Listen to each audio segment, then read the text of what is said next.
Corporate ওয়ার্ল্ডে তথ্য আদান প্রদান শুধুমাত্র যোগাযোগের একটি মাধ্যমই নয়, এটি একটি প্রতিষ্ঠানের মূল্যবোধ, সংস্কৃতি এবং পারস্পরিক সম্পর্কের একটি প্রতিফলন।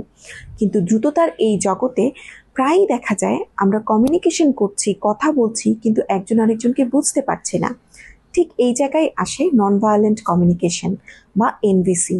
এনভিসিতে আমরা শিখি কিভাবে আমরা সহানুভূতির সাথে কার্যকর এবং মানবিক একটি যোগাযোগ স্থাপন করতে পারি।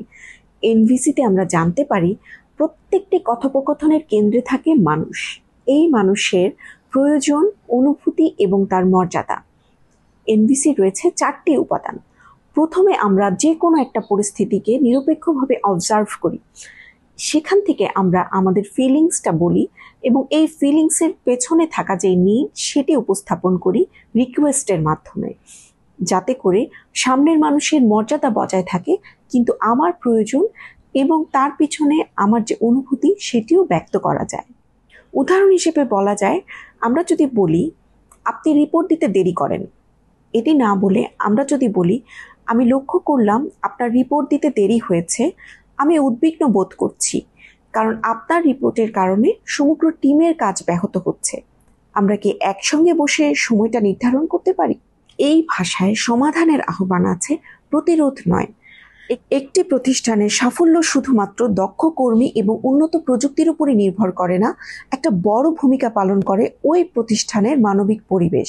এনভিসি ব্যবহারের মাধ্যমে সহকর্মীদের মধ্যে ভুল বোঝাবুঝি কমে, সহযোগিতা বাড়ে, নেতৃত্ব হয় আরও মানবিক। একজন কর্মী নিজেকে মূল্যবান ভাবেন, নিজেকে বিং হার্ড মনে করেন, এতে করে পারফরমেন্স বহু গুণে বেড়ে যায়। বর্তমান কর্পোরেট পরিবেশে ইমোশনাল ইন্টেলিজেন্স এবং সাইকোলজিক্যাল সেফটি নিয়ে যত আলোচনা হচ্ছে, এর ভিত্তি করে দেয় এনভিসি। এনভিসির মাধ্যমে আমরা শিখি কিভাবে আমাদের কণ্ঠে দৃঢ়তা বজায় রাখবো, কিন্তু আমার কথার কোমলতাও কমে যাবে না। শেষ পর্যন্ত নন ভায়োলেন্ট কমিউনিকেশন শুধুমাত্র একটি কৌশলই নয়, এটি এমন একটি মনোভাব, এমন একটি চর্চা যা আপনার কর্মস্থলকে সংযোগ ও সহযোগিতার কেন্দ্রস্থলে পরিণত করবে। তাই সময় এসেছে আমাদের ভাষায় আরেকটু এমপ্যাথি, আরেকটু ক্ল্যারিটি, আরেকটু রেসপেক্ট যোগ করার।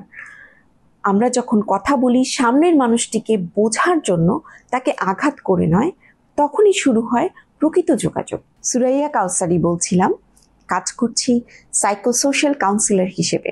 সবাইকে ধন্যবাদ।